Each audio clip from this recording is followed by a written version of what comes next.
libro.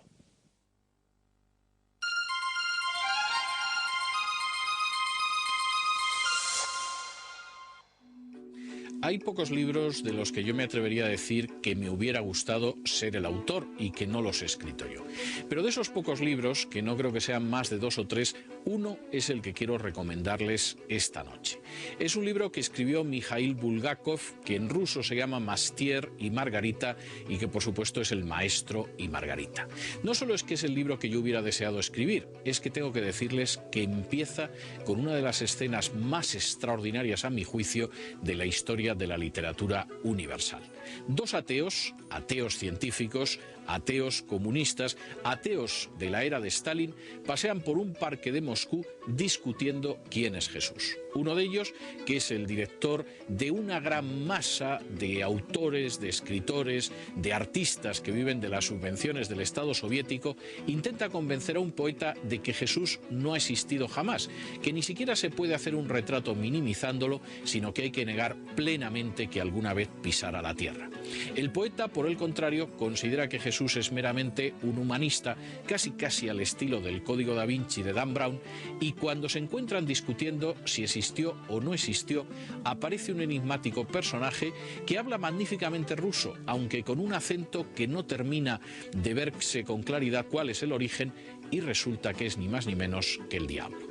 Bueno, este inicio del Maestro y Margarita, con una de las conversaciones más ingeniosas y más divertidas de la historia universal, no desdice en absoluto de lo que luego va a ser precisamente la novela. Porque la novela narra en paralelo 2 hechos que son verdaderamente extraordinarios en cuanto a las consecuencias y en cuanto a la fuerza para reflexionar que se deriva de ellos. El primero es la visita del diablo, con el nombre de Volan, a la ciudad de Moscú, cuando en aquellos momentos quien gobierna es ni más ni menos que Joseph Vissarionovich Stalin. El diablo que llega junto con otros demonios y que de pronto pone patas arriba a aquella sociedad soviética, porque aquella sociedad soviética sigue amando, por supuesto, la codicia, sigue amando el consumo, se despepita verdaderamente por encontrar ropa nueva y desde luego está muy cansada de la cartilla de racionamiento. Pero en paralelo con eso aparece otra narración, que es la deformación de la vida de Cristo que hace el propio diablo. La forma en que le gustaría que hubiera sido la vida de Jesús. Que Jesús se hubiera limitado a ser un personaje típico del buenismo que predica el amor universal y que en absoluto tiene finalidades de tipo redentor cuando vino a este mundo. Y junto con esas 2 historias, y uniéndolas yo diría que como un hilo dorado, se encuentra el relato de la gran historia de amor entre el maestro, cuyo nombre no sabemos y que nos hace pensar en el propio autor, y también el de Margarita. Lo que va a aparecer aquí no solo es una burla extraordinaria de la sociedad socialista. Esto ya lo había hecho Bulgakov, por ejemplo, en su magnífico relato Corazón de perro, o lo había hecho en Los huevos fatales. Por supuesto, lo culmina extraordinariamente en El maestro y Margarita. No solamente aparece una descripción del mal que es terrible, porque finalmente el que mejor entiende aquella sociedad socialista es el propio diablo. Lo que aparece también es la idea de la redención del bien.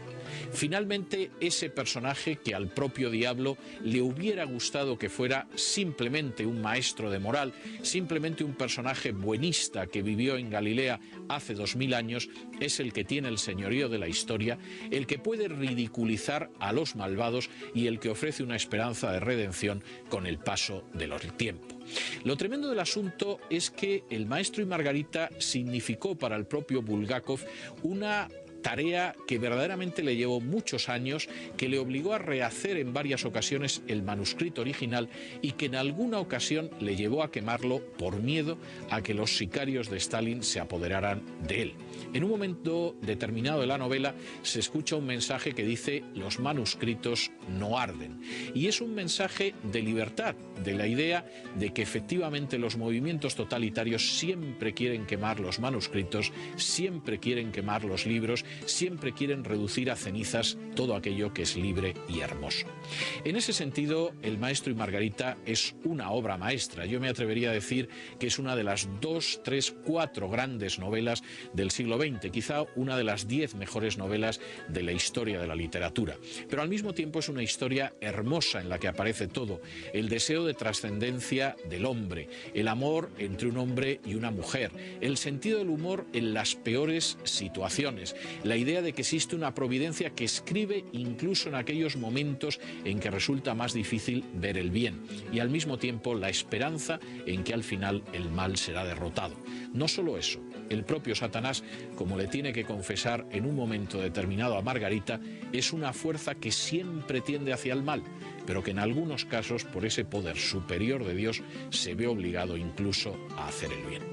De modo que si quieren ustedes disfrutar con una historia romántica, ingeniosa, yo me atrevería a decir que casi iniciática, de crítica política, pero al mismo tiempo impregnada de elementos de la comedia, con sentido del humor y al mismo tiempo con aspectos trágicos, con una actualidad tremenda y al mismo tiempo me atrevería también a decirles que con ribetes de novela histórica, no lo duden. Ese es El maestro y Margarita de Mikhail Bulgakov.